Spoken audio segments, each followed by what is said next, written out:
ನಮಸ್ಕಾರ ಸ್ನೇಹಿತರೆ, ಇವತ್ತು ಬೆಂಗಳೂರು ಸಿಟಿ ಸಿವಿಲ್ ಕೋರ್ಟ್ನಲ್ಲಿ ಕರೆದಿರತಕ್ಕಂಥ ಡ್ರೈವರ್ ಮತ್ತು ಪಿಯೋನ್ ಹುದ್ದೆಗಳ ಬಗ್ಗೆ ಇಲ್ಲಿದೆ ಮಾಹಿತಿ. ಒಟ್ಟು 88 ಹುದ್ದೆಗಳನ್ನು ಕರೆದಿರುತ್ತಾರೆ. ಡ್ರೈವರ್ಗಳಲ್ಲಿ 7 ಮತ್ತು ಪಿಯೋನ್ಗಳು 81.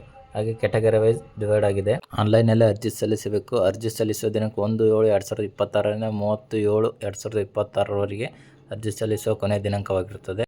ಅಪ್ಲಿಕೇಶನ್ ಫೀ ಬಂದ್ಬಿಟ್ಟು ಜನರಲ್ ಮೆರಿಟ್ ಅವರಿಗೆ ₹300, 2A, 2B, 3A, 3B ಅವರಿಗೆ ₹150, SC/ST ಕ್ಯಾಟಗರಿ 1 ಮತ್ತು PWD ಅಭ್ಯರ್ಥಿಗಳಿಗೆ ಫೀಯಿಂದ ಕನ್ಸೆಷನ್ ಇರುತ್ತದೆ. ಪೇಮೆಂಟ್ ಮೆಥಡ್ ಬಂದ್ಬಿಟ್ಟು ಆನ್ಲೈನ್ ಪೇಮೆಂಟ್ ಮಾಡಬೇಕು.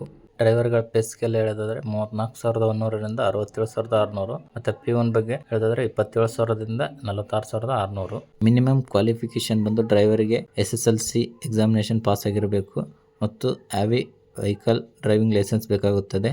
P1ಗೆ 10th ಪಾಸ್ ಆಗಿರಬೇಕು. ಮಿನಿಮಮ್ ಏಜ್ ಬಂದ್ಬಿಟ್ಟು 18 ವರ್ಷಗಳಾಗಿರಬೇಕು ಮತ್ತು maximum age category wise general merit ಅವರಿಗೆ 40 ವರ್ಷ, 2A, 2B, 3A, 3B ಅವರಿಗೆ 43 ವರ್ಷ, SC/ST ಮತ್ತು ಕ್ಯಾಟಗರಿ 1 ಅಭ್ಯರ್ಥಿಗಳಿಗೆ 45 ವರ್ಷಗಳು ಮ್ಯಾಕ್ಸಿಮಮ್ ಏಜ್ ಆಗಿರ್ತದೆ ಮತ್ತು ಎಕ್ಸ್ಟೆನ್ಷನ್ ಏಜ್ ರಿಲ್ಯಾಕ್ಸೇಷನ್ ಸಹ ಇರ್ತದೆ. ಕ್ಯಾಟಗರಿ ವೈಸ್ ನೇಮಕಗೊಂಡ ಅಭ್ಯರ್ಥಿಗಳಿಗೆ 2 ವರ್ಷಗಳ ಕಾಲ ಪರೀಕ್ಷಾರ್ಥ ಅವಧಿಯಿರುತ್ತದೆ. ಇದು ಅವಶ್ಯಕತೆ ಬಂದರೆ ವಿಸ್ತರಿಸಬಹುದು. ಮತ್ತು ಇಂಟರ್ವ್ಯೂ ಬಗ್ಗೆ ಬಂದರೆ ಡ್ರೈವರ್ಗಳಿಗೆ 50 ಮಾರ್ಕ್ಸ್ ಎಲಿಜಿಬಿಲಿಟಿ ಟೆಸ್ಟ್ ಮತ್ತು 10 ಮಾರ್ಕ್ಸ್ ಮ್ಯಾಕ್ಸಿಮಮ್ ಇಂಟರ್ವ್ಯೂ ಇರ್ತದೆ. ಇಂಟರ್ವ್ಯೂಗೆ ಸೆಲೆಕ್ಟ್ ಆಗುವ ಅಭ್ಯರ್ಥಿಗೂ 1:25ರಲ್ಲಿ ಕರೆಯುತ್ತಾರೆ. ಅದೇ ಪಿಯೂನ್ ಸಹ 1:10ನಲ್ಲಿ ಕರೆಯುತ್ತಾರೆ. Selection process.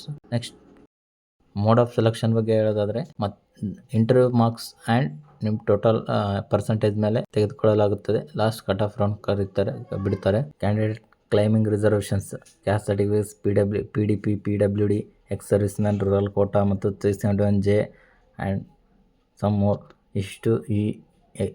ಇದು ನಾನು ಕಲ್ಯಾಣ ಕರ್ನಾಟಕದ ಬಗ್ಗೆ. ಇನ್ನೊಂದು ವಿಡಿಯೋದಲ್ಲಿ ನಾನು ಕಲ್ಯಾಣ ಕರ್ನಾಟಕದ ಬಗ್ಗೆ ಮಾಹಿತಿ ಕೊಡ್ತೀನಿ ಮತ್ತು ಅಪ್ಲಿಕೇಶನ್ ಹೇಗೆ ಹಾಕುವುದು ಅಂತ ನೆಕ್ಸ್ಟ್ ವಿಡಿಯೋದಲ್ಲಿ ಹೇಳ್ತೀನಿ. ಇನ್ನೂ ನನ್ನ ಚಾನಲನ್ನು ಸಬ್ಸ್ಕ್ರೈಬ್ ಆಗಿಲ್ಲ ಅಂದರೆ ಸಬ್ಸ್ಕ್ರೈಬ್ ಆಗಿ, ಶೇರ್ ಮಾಡಿ, ಲೈಕ್ ಮಾಡಿ. ಏನಾದರೂ ಇನ್ಫಾರ್ಮೇಷನ್ ಬೇಕಿದ್ದರೆ ಕಮೆಂಟ್ ಮಾಡಿ. Thank you.